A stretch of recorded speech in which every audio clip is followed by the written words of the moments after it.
It is not uncommon to hear Hindus ask rhetorically, aren't all religions pretty much the same? In fact, people of all faiths can be heard asking this. A related statement echoes this sentiment. Living a virtuous life and helping your fellow man is the essence of all religions, isn't it? Our editor's study of the world's major religions, as presented in this issue's Educational Insight, finds similarities but also significant differences between religions.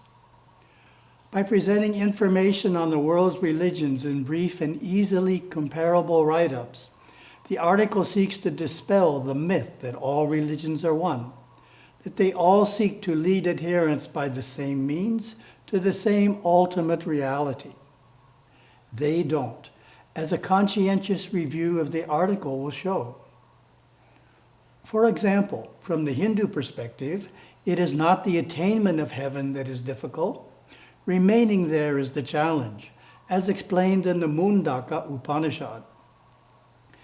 After death, those who have performed daily rituals and humanitarian works earn the grace of access to heaven.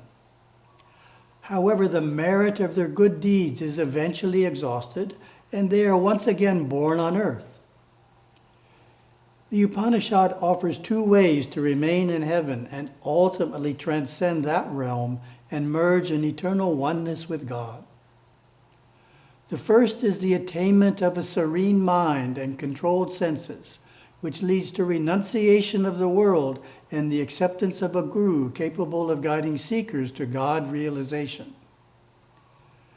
The second path is retirement to the forest in one's elderly years, there to live in solitary, performing intense austerities and worship of a deity.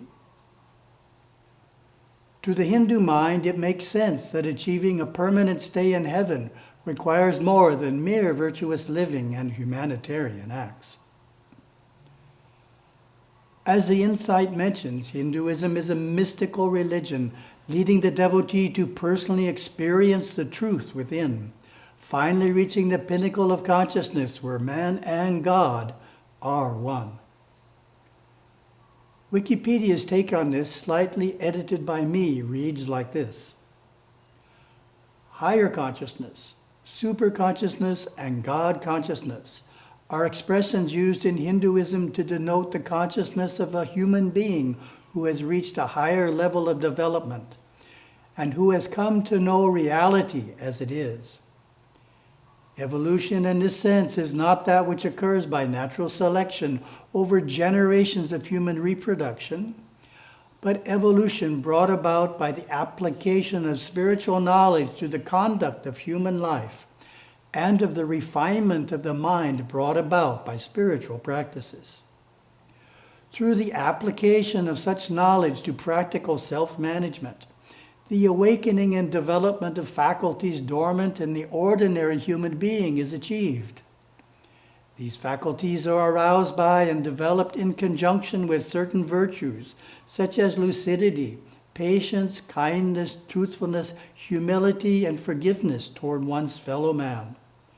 Qualities without which higher consciousness is not possible. Let's look more closely at the word consciousness. Our Himalayan Academy lexicon describes it as perception, awareness, apprehension. There are many layers or levels of consciousness ranging from the ordinary everyday consciousness of our body and mind to omniscient states of superconsciousness. Consciousness aware only of itself is pure consciousness.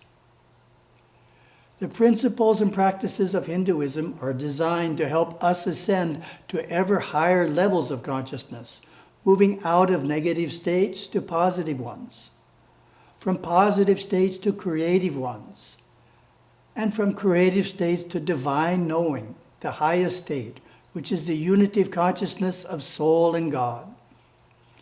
This happens in small steps, in a gradational approach, over a period of many lives. The most common negative states of consciousness that Hindus work to overcome are fear and anger. My Guru Savaya Subramanian Swami gave a number of techniques for reducing and then eliminating altogether these powerful instinctive forces. He emphasized the worship of Lord Ganesha, the benevolent, elephant-faced Lord of obstacles.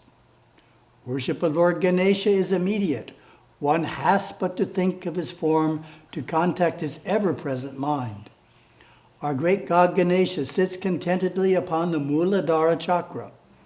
This chakra controls the forces of memory within every creature. Worship of him strengthens your memory, builds character, and brings knowledge from the within. It also protects you from the lower forces which reside in the little-known chakras below the Muladhara. These darker chakras govern fear, anger, jealousy, and the confused thinking, centering around self-preservation.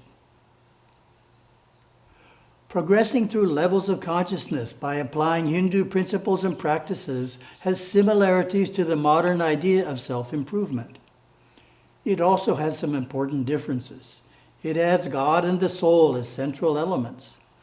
It also brings in the larger time frame required by reincarnation. We are looking for these changes to take place over a number of lives, and we know we have all the time we need to achieve our goals. As in any system of self-improvement, it is important to start at the beginning. In the Hindu approach, that means focusing on our conduct and making sure it aligns with dharmic ideals. An appropriate place to start is with overcoming basic instinctive patterns, which can be thought of as belonging to the lower chakras. The 10 classical restraints called yamas outline qualities that help control lower consciousness tendencies. Non-injury, truthfulness, non-stealing, divine conduct, patience, steadfastness, compassion, honesty, moderate appetite, and purity. As we become established in these, more character refinements can be developed, such as courageousness, industriousness, joyfulness, observation, and respect. This evolution of character is a natural movement from lower to higher consciousness. Character is the sum total of mental and moral qualities distinctive to an individual. On the spiritual path, the first phase of effort is to build, improve, and transform our character. The foundational importance of character is not limited to religion. Professor Martin Seligman of the University of Pennsylvania stated the point of view of a school of modern mental health called positive psychology when he wrote, "We have discovered that there is a set of human strengths that are the most likely buffers against mental illness.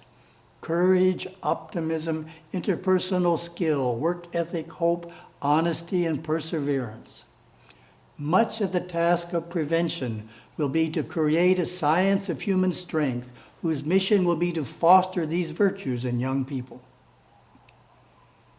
In addition to cultivating those human strengths, we can renounce actions motivated solely by selfish desires, actions that give us additional pleasure, wealth, or possessions, but do nothing for our family, friends, or associates. Good character is rooted in duty. We all have certain duties to perform. The duties of those following the path of family life in Hinduism change according to age. This is called ashrama dharma. For example, in the second ashrama, grahastha, age 24 to 48, the primary focus is raising a family and fulfilling a career. Some think spiritual life draws us away from the world and our duties in it. But in fact, duty well performed matures our spiritual search, and spiritual practices enhance the performance of duty. Those sincerely striving for higher consciousness can add new activities to life that are purely selfless, helping others in truly giving ways with no expectation of payment, presence, praise, or prestige. This matures our character. Often such service is done at a temple or ashram, but it is wise and prudent to extend such altruism as widely in your life as you can, such as helping others in your workplace beyond what is expected, willingly and without complaint. Selfless service has an added depth when it involves sacrifice, the giving up a cherished possession, be it money, time, intelligence, or a physical object to manifest a greater good.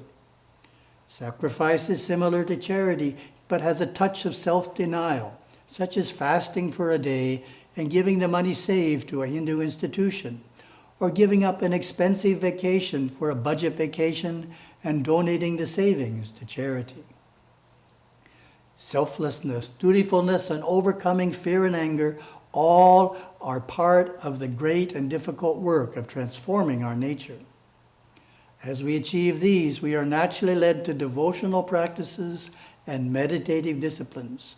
Worship, meditation, and the several yogas then open new possibilities for refining character and lifting our consciousness. Hinduism's gradational approach to mysticism requires patience. Correctly understood, this approach blesses us with the fulfilling knowledge that we are making tangible progress toward the eventual goal of God realization, and averts any sense of frustration that we have not yet achieved it.